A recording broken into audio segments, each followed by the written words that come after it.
Oh, oh my God. Oh, what time is it? 2021.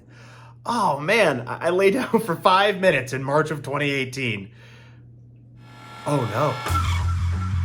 Oh, I hope there's still time to optimize my website for mobile. Google's mobile first index started rolling out 3 years ago. It's got to be almost done. I'm almost out of time.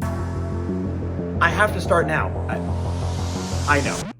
I will create the Procrastinator's Guide to Mobile Indexing to help other people like me who've been asleep for 3 years.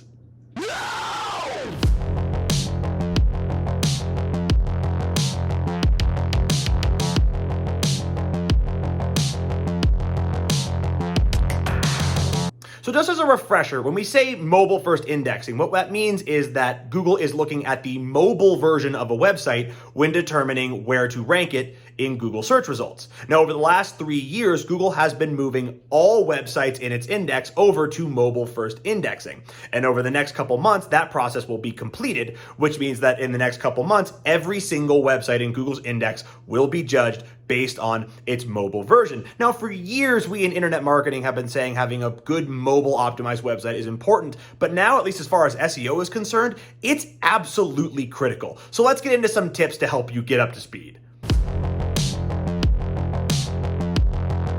The first thing you need to make sure you have in place is a responsive design. This means that your site's layout will adjust automatically based on the size and resolution of the screen through which it's being viewed, making a more ideal experience across different platforms. This means it will make buttons bigger and easier to click with your finger on mobile, or make the site more scrollable on mobile, or make the text bigger, or all the other things that make a site mobile friendly. It's very easy to see whether you have this in place or not on your site. Just go to your site on your phone. Does it look different than it does from your desktop?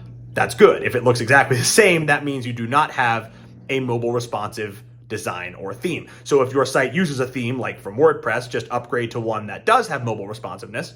And if your site is custom built, you're going to have to make sure you add that feature in. You can also use Search Console and Google's mobile friendly testing tool to inspect specific URLs on your site and get insights on what elements need to be improved for mobile usability. And we're going to link to that mobile friendly testing tool in the description below if you want to check that out.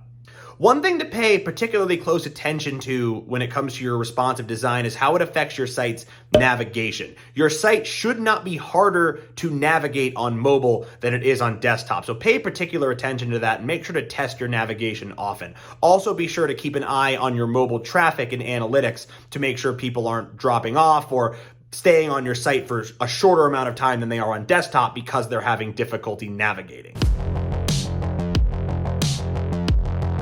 Next, let's talk about consistency of content. So if your site is not been switched over to mobile first indexing yet, wouldn't you hate it if it switched over and suddenly all the content on your site changed?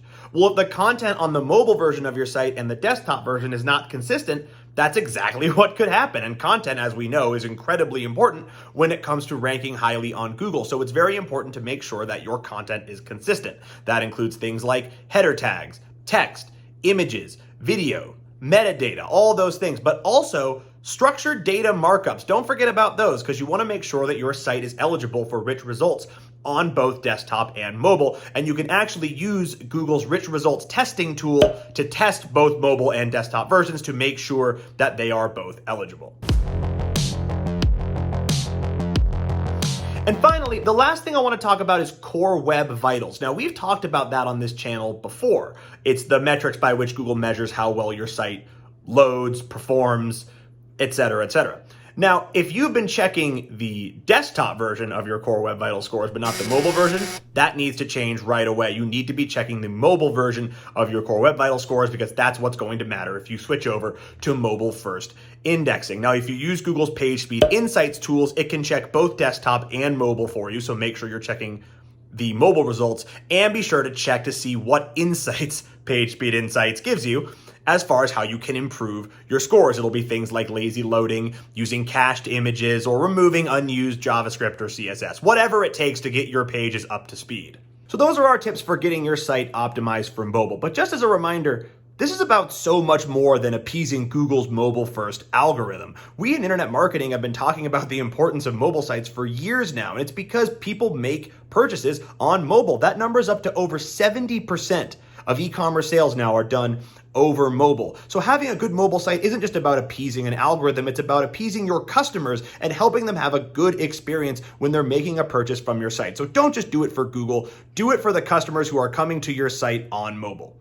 Okay, everybody, that's it for us this week at Conversion Giant. So be sure to give this video a like if you found it informative. Leave a comment if you want to leave some feedback. And be sure to subscribe to Conversion Giant for great internet marketing videos every week. My name is Dan Cromar, wishing you happy rankings until we meet again.